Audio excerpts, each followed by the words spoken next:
Well, hey everybody, welcome to the program. I just wanted to do a rather quick informational video about what I'm using when I make videos. Several of you out there have asked me, what am I using for this and what am I using for that? And so I thought, well, why not do a quick video and just let everybody know what it is I am using exactly. So one of the first things, which is rather an important one, is the microphone that I'm currently using right here. And for those of you that are familiar with mics, you probably know what this is. It's a Shure. It's an X1S. It's an SE. But it's an X1S SE. And I'm going to put it up right here and just show you what the box looked like that I got it in, or at least the information on that box. And I like this mic. I actually bought as a backup this Origin mic. Can you see that? I guess you can there. There you go. Hold it straight maybe. You can see it. And a lot of people use this. I see JP Cornier uses it. I think David Hayes over at Hayes Tech uses this mic. I see quite a few people using this Aston. No, is it Aston? Aston Origin, I think, is the name of this, but I picked it up on sale and I forgot what I got it for, but it didn't cost me a lot of money because it was on sale. I think Sweetwater was selling them, had them on sale, and I picked one up from them for half of what they sell for retail. So I thought, well, that's a good buy. I may as well have a backup in case anything happens to this one. I'm not down.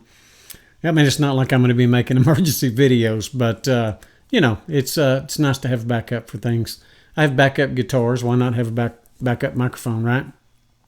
And now the next thing, which was I thought kind of important. Now I'm talking about equipment I use because it's just me.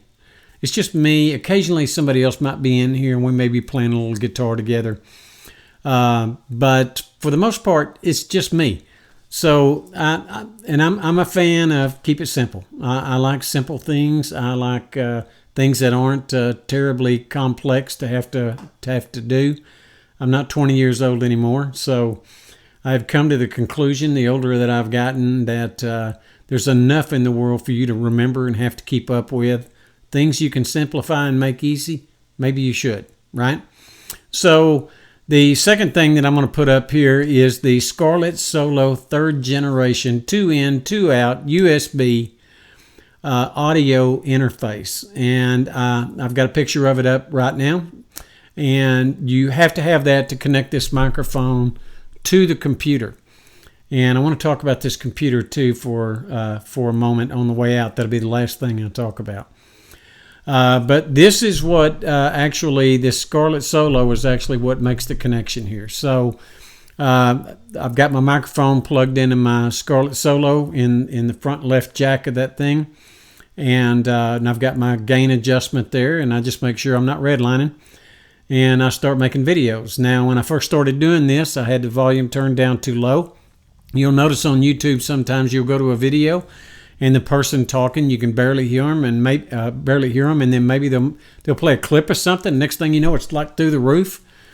Well, it takes a little practice, I think, to get the volumes to a place to where people aren't having to turn the volume up to 90 and then turn it back down to 10 when you start talking, or turn you up to 10 and then get blasted, right, by something that they're putting up. So there's a little bit of an art there, but it's not terribly complex, and it can be done. So that's what ties the microphone in. Now, if you haven't noticed in these guitar videos, I don't have my guitars plugged in. First of all, I don't like electronics on an acoustic. I have yet to ever hear one that I thought sounded really, really good. And, yes, that includes many Gibson guitars in this little studio area, and many Martin guitars that have kind of floated through here, and some resonators, and I just don't like the plugged in sound. I think the best way to hear an acoustic guitar is acoustically, not amplified. I just don't like that. And I just haven't heard one that really hit me. Now, a lot of you out there use those, and that's fantastic. I'm so happy for you. But not me. I'm just not a fan of it. Doesn't make it right, doesn't make it wrong. It's just me. I just don't like it. I still love you if you plug your guitar in. And not that it matters, but kind of matters to me that I do. I mean, I wouldn't hold that against anybody. But the Solo, the Scarlett Solo, this is a very simple device, just easy to use. The next one is the headphones that I use, and I use that to do all the editing on the videos. And for me, I just use an open back SRH 1840. And those are made by Shure, I believe. And they're nice little open back tuners. As I may have mentioned, I owned a studio for a while, and so I had, in my control room, I had some monitors that were just killer. And to tell you the truth, that was so many years ago, I don't even want to count back. So, but anyway, the next thing on the list is a C920, C920, and I think that's a Logitech Webcam. And thank you, David Hayes, for helping me find this thing, because I was in Best Buy one night and I picked up, because my camera had gone out, the external one that I had, and it was a pretty inexpensive one. And I had Chris Rutledge coming in. We were going to sit down and play a little bit, and then we were going to do a little small interview on here.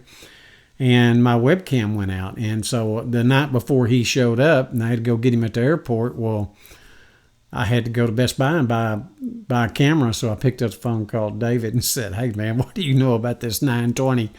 And he goes, "Man, that's the one to have." So, and it wasn't very expensive. It was like $100 or something, maybe 120. I can't remember. It wasn't real expensive. It was, in the overall scheme of things, for what you get, it was. That's what I'm using right now, and it does a great job.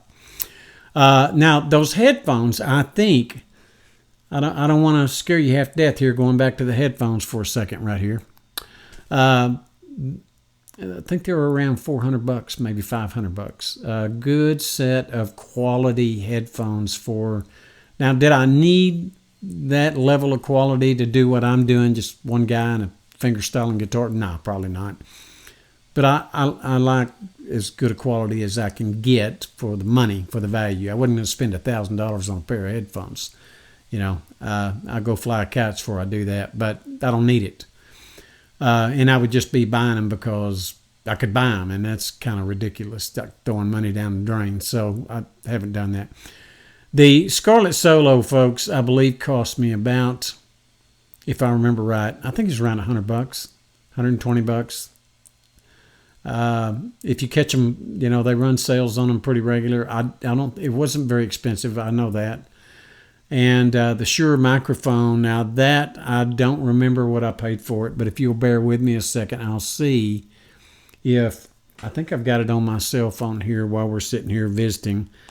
And you don't mind, do you? We know each other well enough I can do this, I think, and get away with it without somebody getting too upset with me.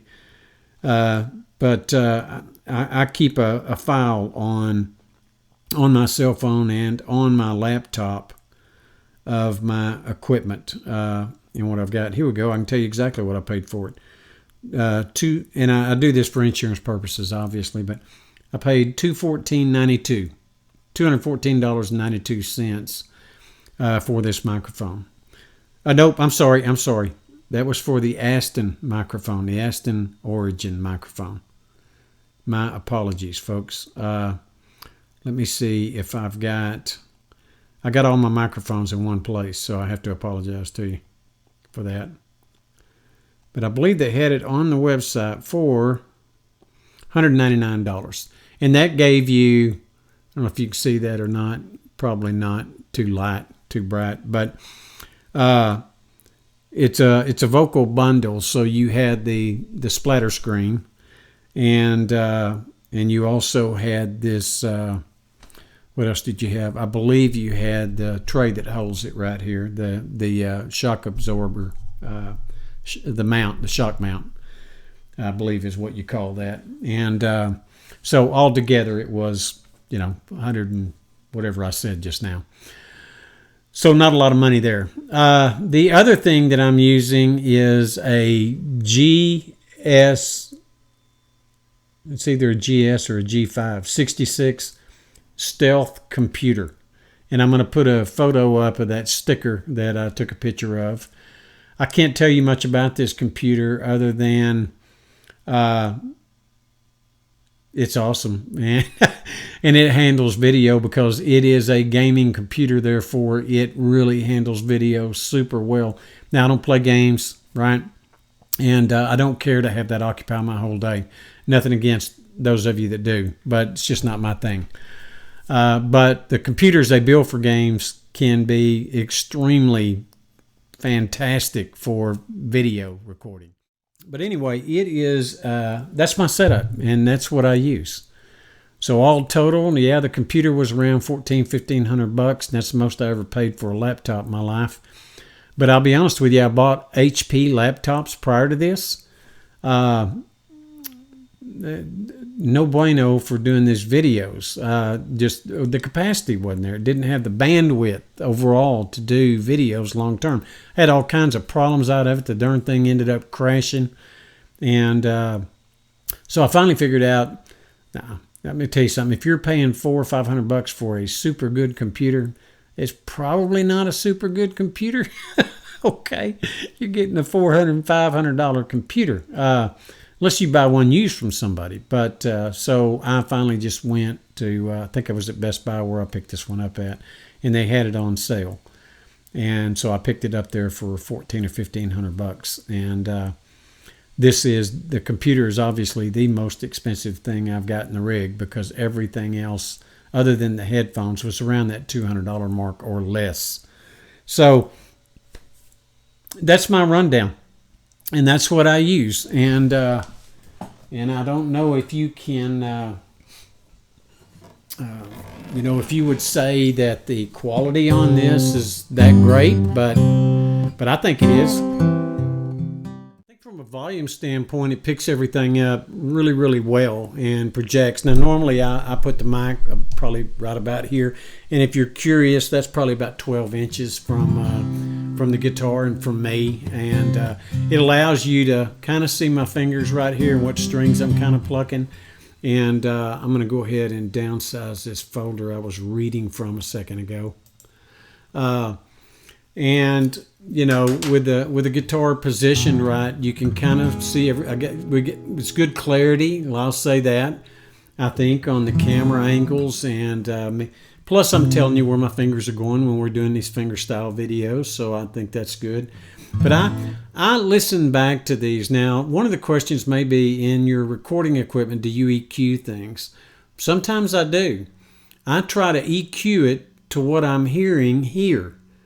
Not to improve on the sound. I just want you to hear what I'm hearing.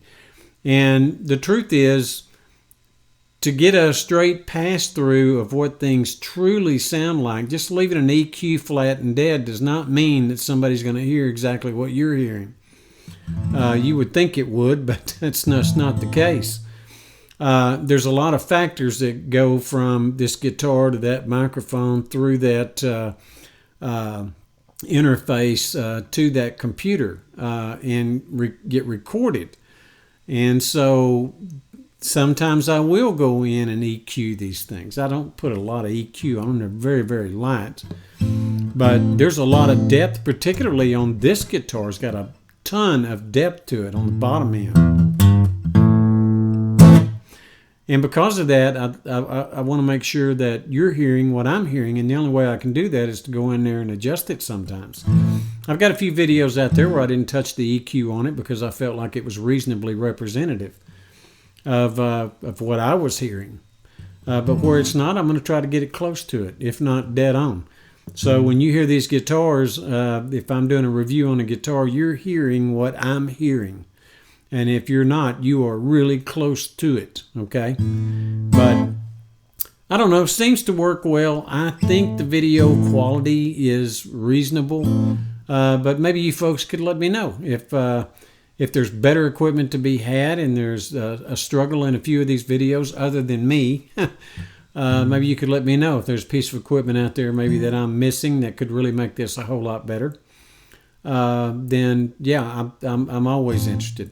You're probably not going to see me invest another $1,000 to get 5 camera shots. All right. You're not donating to me, and I'm not asking you to. Therefore, that stuff comes out of my pocket. So I'm going to do videos just the way we've been doing them until people go, hey, you really need to add this or add that and that kind of. At which point, yeah, I'll probably open up one of these accounts that people open up, but I don't think that's going to happen. I think we're getting by talking about how to do fingerstyle and the way we're doing it, and I think everybody's pretty pleased with that. So let's save all of ourselves some money and time and keep going the way we've been going, unless there's something wrong with the equipment that I'm using. And because I'll admit, it's been years since I've done any engineering work in a recording studio, but I think I have pretty good memory of that sort of thing. Now, the good thing is all that's computerized now, so I've got that program on my computer, right? And I can do everything there. So that does make it a whole lot easier than dealing with a control board. But yeah, well, anyway, you be the judge and tell me what, from a sound standpoint, whether or not you think that this little small setup that I've got, where the total investment is, let's say 200, 300, 400.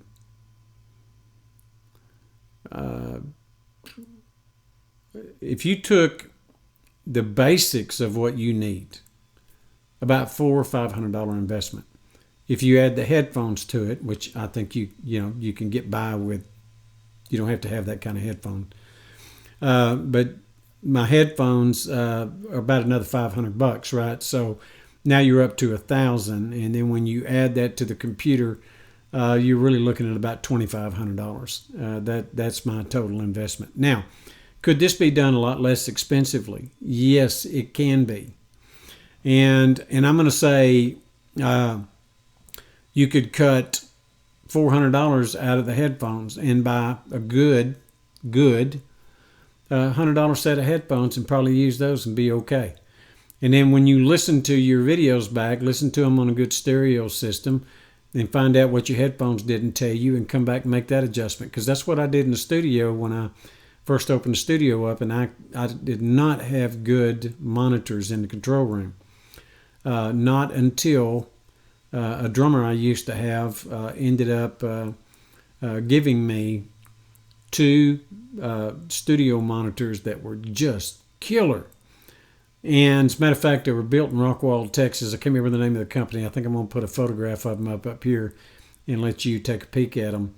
But that company, I believe, is out of business. It was back in the 70s that they built these. But they will rock my wife's vehicle out of that garage if I crank it up loud enough. And quite often I'm out there. I'm listening to, if I'm doing anything out in the garage, I'm listening to The Distance, Matt and Sophie. I'm listening to Jenny Daniels with Jenny Jazz Pop. If you YouTube her, I'm listening to Donna Dunn. I'm listening to Kathy Short. Listening to Steve Enlow. How do you not listen to Steve, right? He's a great guy, isn't he? And folk and blueser, Al, up in Michigan, a wonderful guy. Does some great acoustic music, and I love listening to it. I like the simplicity of it, plus he's my kind of guy. And there's several of you out there I probably haven't mentioned that I should, but don't hold it against me. But a lot of folks, and, I'll go out and hook up, Bluetooth my YouTube to that stereo system out there, which is about 100 watts, I think, maybe. And I'll drive those studio monitors, and my wife's vehicle will literally do this with such clarity that it's shocking, okay? But anyway, I think this one kind of does the trick for us. Let me know what you think. Let me know if I've got a piece of equipment here you think is crap and needs to be upgraded. If there's a better way I could do this, any of that, I'm open to suggestions. But I just thought I'd show you what I do use. And then if you got any helpful hints, well, I'll take them. All right.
Anyway, folks, that's my gear rundown, right? Not much to it, pretty simple. But hey, you're on a simple channel, you know. I hope you appreciate that. I think many of you do. If I can be helpful, I would like to be helpful. So, I was in the Big Sky country this past week. I was in both Bozeman and Butte, Montana. And I picked a vehicle up there in Bozeman and drove to Butte, where I had a meeting scheduled on Thursday. And what a beautiful, beautiful, beautiful drive from Bozeman to Butte. It's just, it's absolutely beautiful. It really was. As a matter of fact, I may put a picture or two up here that I kind of snapped along the way so you could see. But, you know, of all the states in the Union, there's two I had not been to. And those two states were Montana and Wyoming. And I hope to get to Wyoming at some point. I believe I will in business travels. But, wow, what beautiful country. I thoroughly enjoyed it up there. Anyway, folks, the folks up in Montana were pretty wonderful people. That kind of reminds me of a quick story about a guy that moved from New York to Arizona, and he stopped in a little store there right before you get to the town he was moving to there in Arizona, and the store clerk asked him, "Where are you from?" And he said, "Well, you know," he said, "I'm from the East Coast. I'm moving over here to a little town down the road from you here." And he said, "By the way, what are the people like in that little town? You know much about it?" And he goes, Yeah, I do. He said, "What are the people like where you came from?" And he goes, "Oh, that's mean people." He said, "Don't like them at all." He said, "Rude, inconsiderate. I detest those people. That's why I'm trying to get away from them." And he goes, "Yeah, well, you're probably not going to like this town too much either. They're a lot like that too." And the guy said, "Really?" And he goes, "Yeah." So then a few days go by, and another guy from Florida is moving out to Arizona, and it's the same little area, this little town. He stops in this little grocery store, gas station. Same guy's in there, and he said, "Hey, where you from?" And he said, "Well, I'm from Florida. I'm moving over here to this little town over here in Arizona." And he said, "Yeah." And he said, "Yeah." He said, "You know much about that little town, what the people are like or anything?" And the store owner said, what are they like where you came from?" He goes, "They're really nice people. I'm going to miss living there. They were such nice people." And he goes, "Yeah, well, you're going to like this place too. They're very, very nice people." So you get the idea behind that story, right?